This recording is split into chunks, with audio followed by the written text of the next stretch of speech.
I do have to leave. I have to go to a doctor's appointment. I needed to make that today and it happens not too long from now. So I have to get over to Moscow. But I have the privilege and honor of introducing our next speaker. And that is Dr. Shola Adeshobi. And that's the way you pronounce it in Nigeria, by the way, right? The S is an SH. Okay, but he goes by Sola Adeso, so that's okay too. So we've been collaborating since 2010 Yes. on engineering education, and he was one of the principal actors in getting the cybersecurity program, CyCert, going. So the dean asked Dr. Partha Pandey, who is the administrator, associate dean now, actually acting dean, not associate dean, and asked Asifa, who's online, and myself and Shola to kind of spearhead. I think maybe might have been another person or two in there, not or somebody that was involved. And so we got this launched. But he and I have been collaborating for quite some time. And he's very interesting to listen to. And like in true fashion of most academics, if not all, they're here not just to teach, they're here to invest in people. And he's done that in many ways. So much so that now he's been asked to be associate dean. I assume you were asked to do the job. I was. I never signed up for, but I was. Okay. And so he's a real mover in the area. On the side, he's a pastor. So he tries to invest in people's lives and has a very good way of delivering good messages. And so would you take it over? And I apologize, I've got to go over to Moscow now, but it's a privilege to be able to. Thank you, man. Thank you so much. Yeah. Thank you so very much, Dr. Van Wee. And thank you to Dr. Asifa, who is here on the screen. Congratulations to you, my friend. And it's always a proud moment to have your kids graduate. So thank you for being there for your family and also being here for us too. So thank you so very much. And of course to James, thank you, James, for all your great work. I see Blessing there, who is my research assistant on this project. Thank you so very much, Blessing, as well. And thank you all. I know I'm probably the last person standing between you and a good dinner. So I'm not going to take so much of your time, but it's just a privilege to be here. What started more like as an idea, as Bernie said, with the former dean of the Boyland College of Engineering and Architecture, calling us to our office and saying there might be this opportunity. I was in DC. Can you guys come up with a proposal?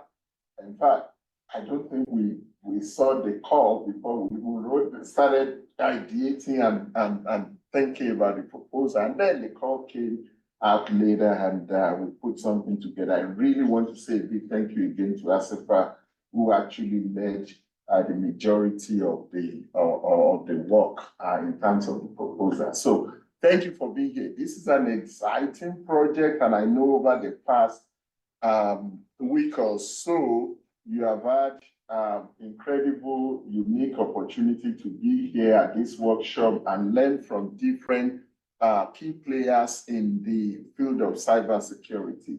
I really want to encourage you to take what you have learned very seriously. I've had people in my classes before who just took a meta-analysis class or who took a multimedia instructional design class and they landed six-figure jobs just because of that class. So what you've learned during this past week and 2 days or a day now can actually set off your career in a very good. So please take care and make sure that you keep all of these things very close to yourself. So we have a field trip tomorrow to Spokane, but we are going to today, I'm just going to talk very briefly about being a lifelong learner, getting the most out of your internship. And at the end of my brief talk, we will have you attend the end of workshop survey. I know you still have a free trip tomorrow, but you've done the majority of the work already, and it might not be easy for you filling out a survey on your way to or from Spokane tomorrow. So that is the only reason why we're having you do this today. But before I go too far, I just want to, you might see some of these subjects just coming up on the screen. This is a concept map of my research interests, what I do. Actually, my first degree was also in computer science in Africa, and then I moved to Canada and obtained my master's in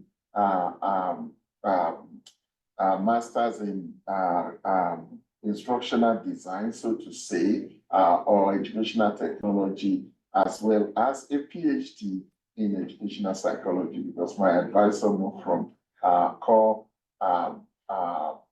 computing to application of theories in computing. So I have some pretty good background in terms of computing. Not only do I have that, I also have background in terms of what are theories or models that can support people when they learn in STEM fields, and particularly in computer science education. So what you see here, part of my PhD advisors group was Phil Winnie, who happens to be Harvard Bandura student at Stanford. So people always say that I'm Bandura's son, when academic grandson, so to say. If you know Bandura, you will know that he did a lot of work on self-regulated learning, particularly social cognitive theory. So this is where this whole idea of learners have to get a good handle of their own learning. There's nothing anybody can do if a learner does not want to learn, period. Okay, let that be the thesis. All right, if someone chooses not to learn, there's nothing anybody can do. Okay, so, and this is the whole idea of self-regulated learning, that for learning to take place, you and I have to embrace learning. We must make up our mind that, yes, I want to learn. And I hope that is what you have done over this past week and a half. So that's the whole idea of self-regulated learning. I have a lot of interest in research methodologies and design, particularly evidence-based practices, which is very important to me because I always think about the medical field and the advances in medical field. Even though we in social sciences develop meta-analysis, it's been mostly used in medical field for evidence-based practices. Nobody will give you medication without that medication going through extensive reviews or extensive meta-analysis.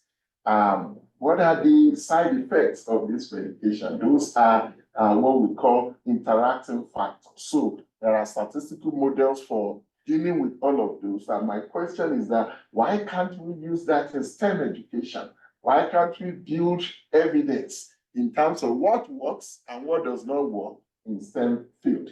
So I do a lot of that work. I do work in adaptive systems. And then I think also about how can we represent knowledge differently from conventional way of representing knowledge, which is through text.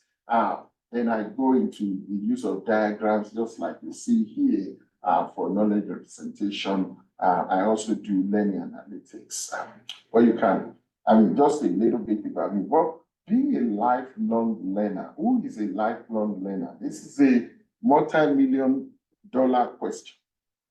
I told you, nobody can learn if he or she chooses not to learn. But I would even argue that everybody is a learner. They have just learned not to learn. Okay, am I being philosophical now?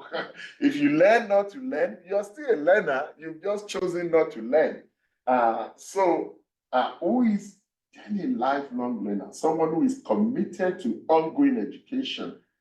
Someone who embraces a growth mindset. I always tell people that the day we human beings stop learning is the day we die. Forget about it. You learn.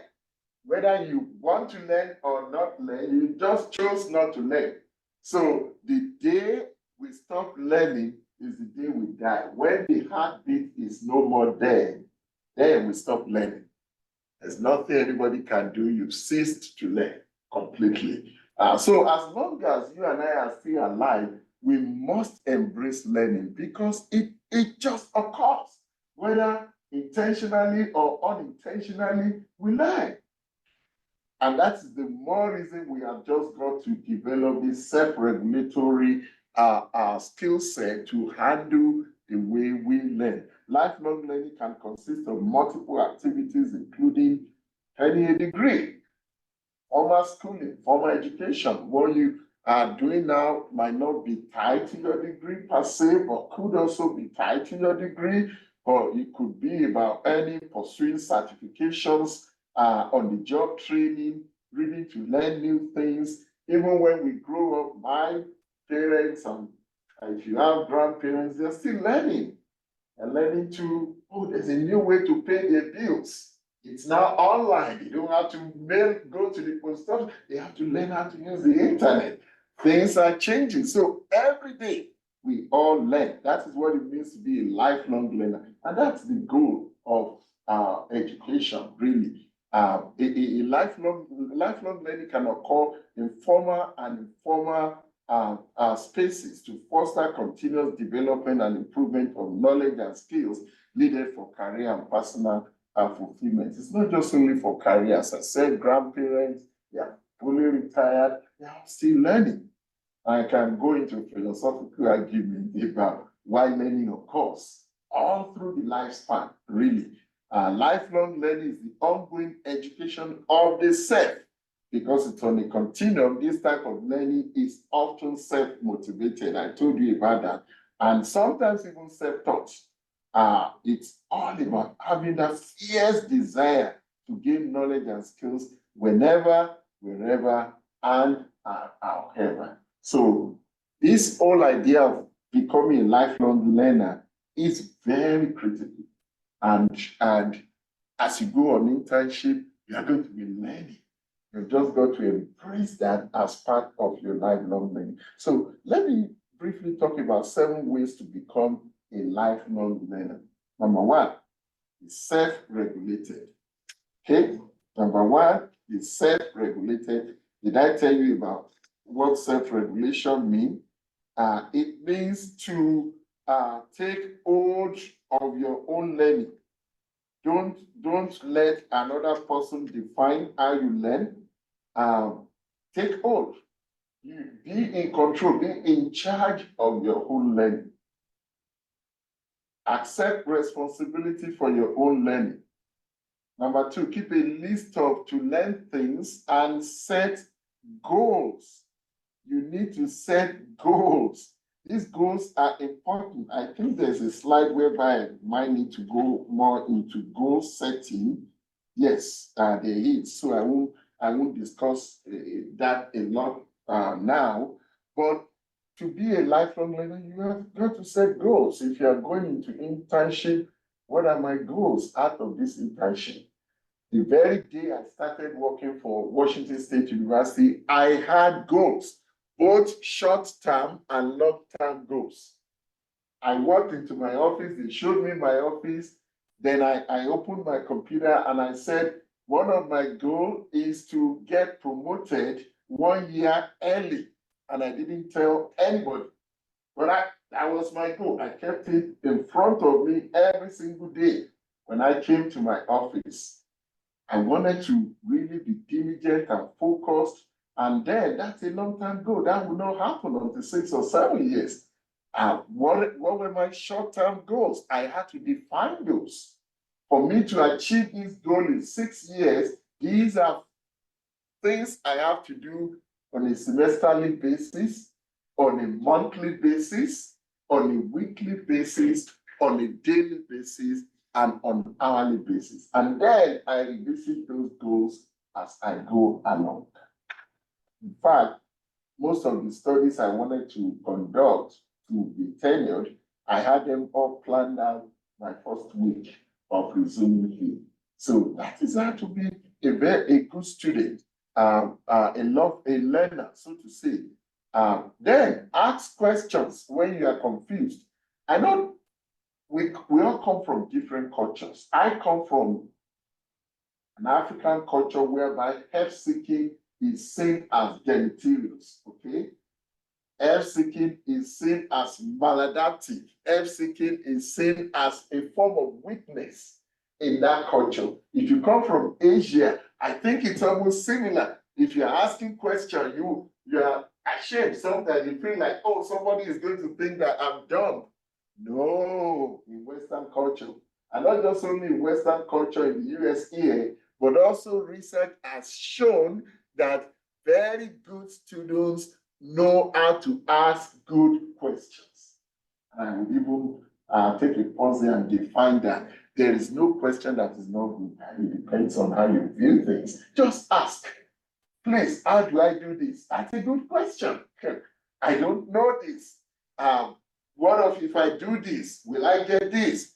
Good questions. So learn to ask questions when you are confused and know that asking question is not a sign of weakness, but a sign of strength. So when you get to that internship site and they just walk 5 of you through something in 30 minutes, and you feel like, wow, this should be like a whole week training. They did it in 30 minutes. Ask question. Okay, I would rather have someone ask question than going ahead to do a very wrong thing, especially when it comes to cybersecurity, because a lot can depend on it. National security can depend on it. Social lives can depend on it. So ask question if you don't understand. Put what you are learning into practice. It's good to be very theoretical sometimes, but get your hands dirty.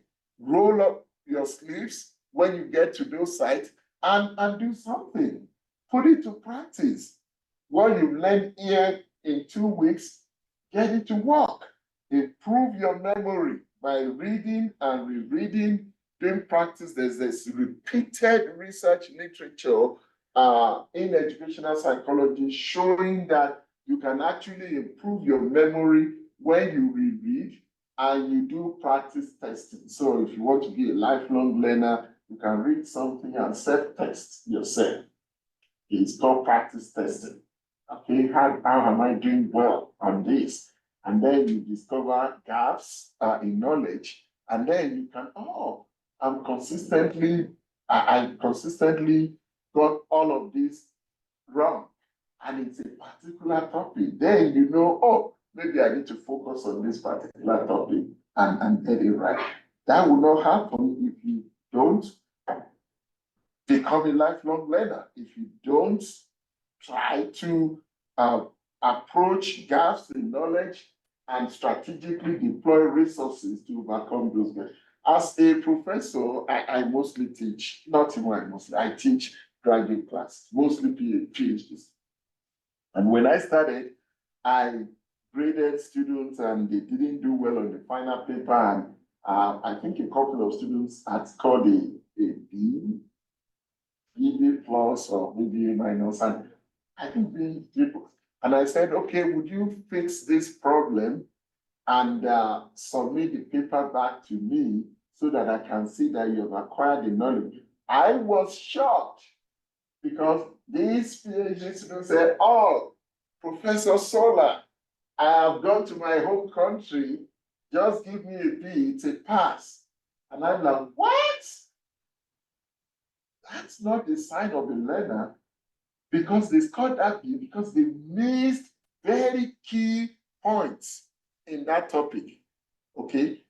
And that's why some programs are changing from ABC, conventional grading system, now to mastery grading system, okay? Like nursing, pharmacy. What does it mean to give someone a not correct medication, but it's okay, but it's a medication that can just kill you over 1 week. Would you appreciate that?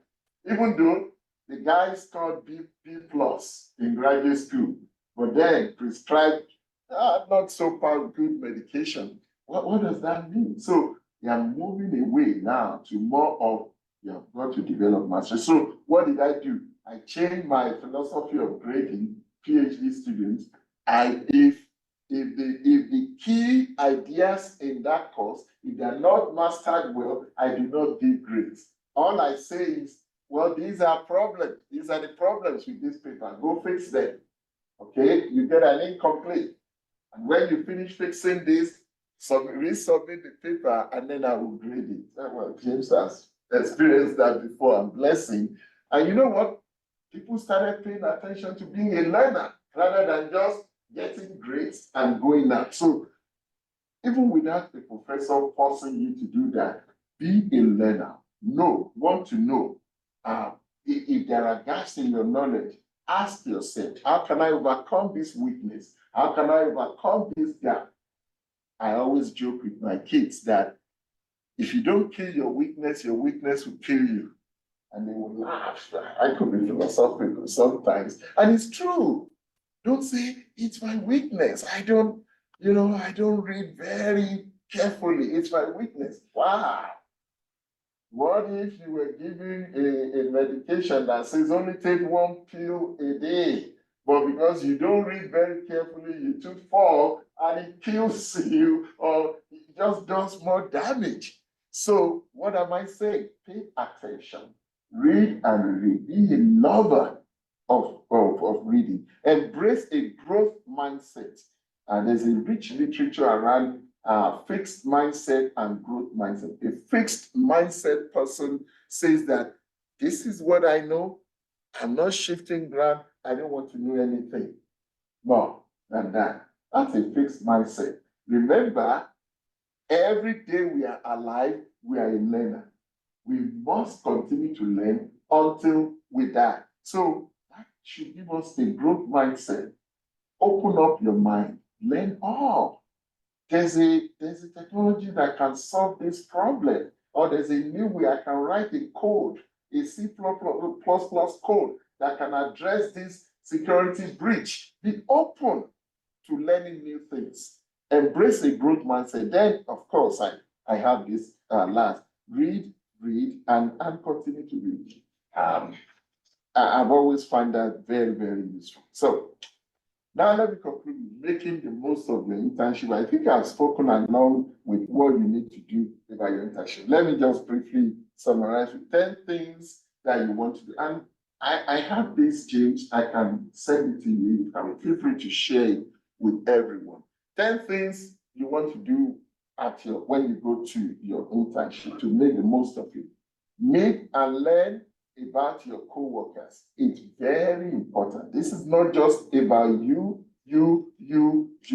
It's also about the others that you're going to work with. Be courteous, meet with them, learn about them, learn about their background, set proximal and distal goals. I talked about goal setting already.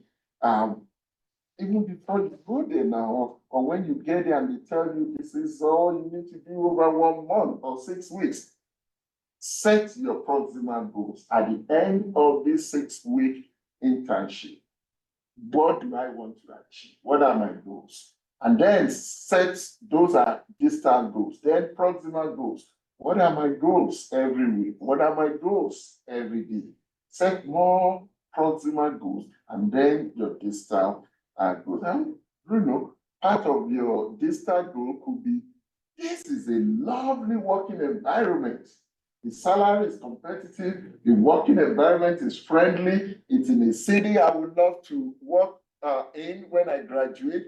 Part of your distal goal could be, do exceptionally well during this internship so that I can be hired when I graduate. Okay? So and then you start thinking, what do I need to do to achieve that goal? I need to be exceptional here over this 6-week period. 1, 2, I need to keep very close connection with my bosses on that job.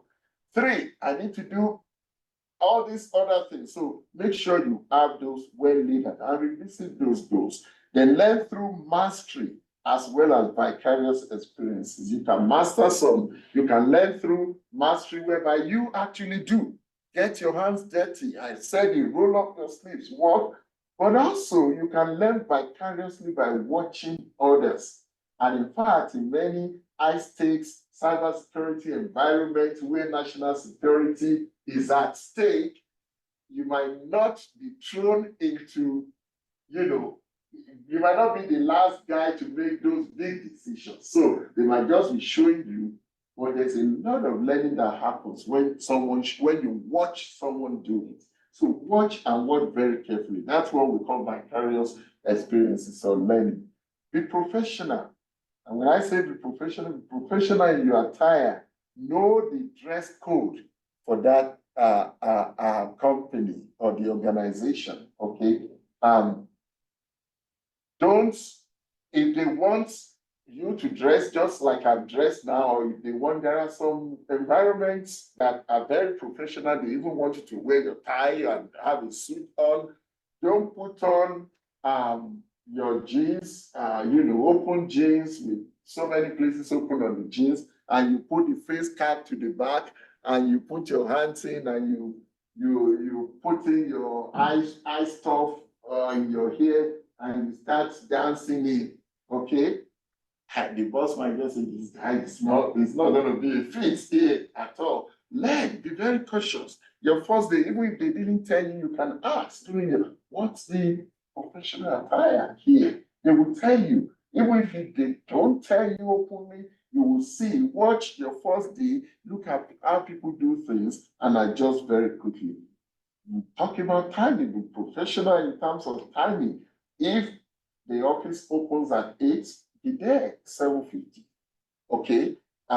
Email etiquettes. Okay. There are cybersecurity spaces. I have a friend who works in a high-end cybersecurity organization for the US government.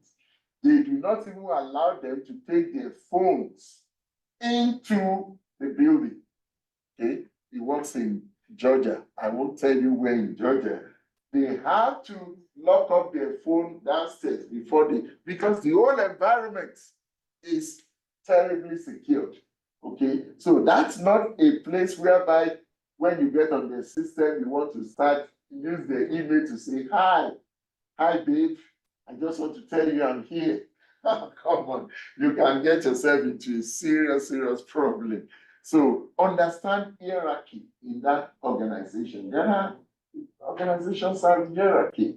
Okay, if they tell you this is the person you're going to be reporting to, don't go over that person to another person. These are things that will show that you are very professional. Be a hard worker. Take it more like an interview experience. Be organized. Manage your time wisely. Keep track of your projects. Very important. If they give you projects, keep track of it. Manage your time wisely. Do detailed reporting, because those things, you might think that, oh, I'm only here for 6 weeks, it's just internship, I'm here to learn.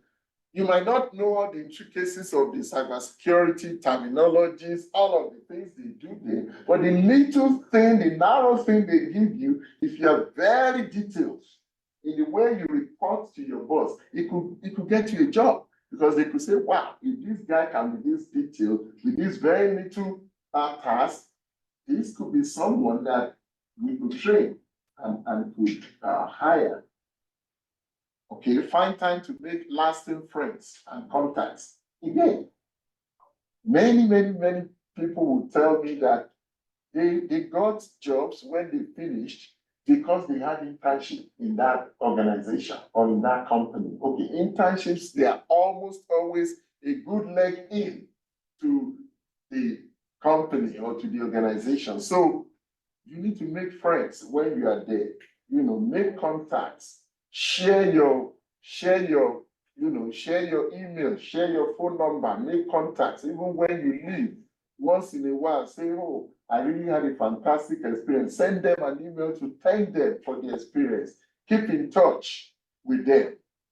Then reflect on your experience. Again, it's always good to reflect on your experience and always good to build on that experience. So let me just stop there. I wanted to do that with 30 minutes. That's what I wanted to do. And then have you spend the next 10 minutes or so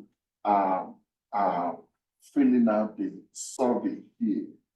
Well, any questions first? Any questions? And most of all of these points that I raised, they actually have literature backings. Okay, there's rich literature showing that these points that I've raised with you actually work. Any questions? I'm usually not that clear, so thank you. Thank you so much. And you can always get, if you have questions, you can always get my email from James and send me an email. I'll be happy to respond. James, anything? No, yeah, we're ready to do the survey. Okay, I don't have a link yet. I do have a link, but okay. Do you want, or should we share this? How do we do this? Because they might make mistakes typing this in. Yeah, let's see. Do you have email addresses? I can copy paste it and put it on the website. Oh, okay. If I can This borrow that is thumb it. drive. I can actually copy this for you. Oh, this is the thumb drive. Yeah. Okay, so James will put this on the actually I should have done barcode so that when you guys point your phone there, I should have done that. So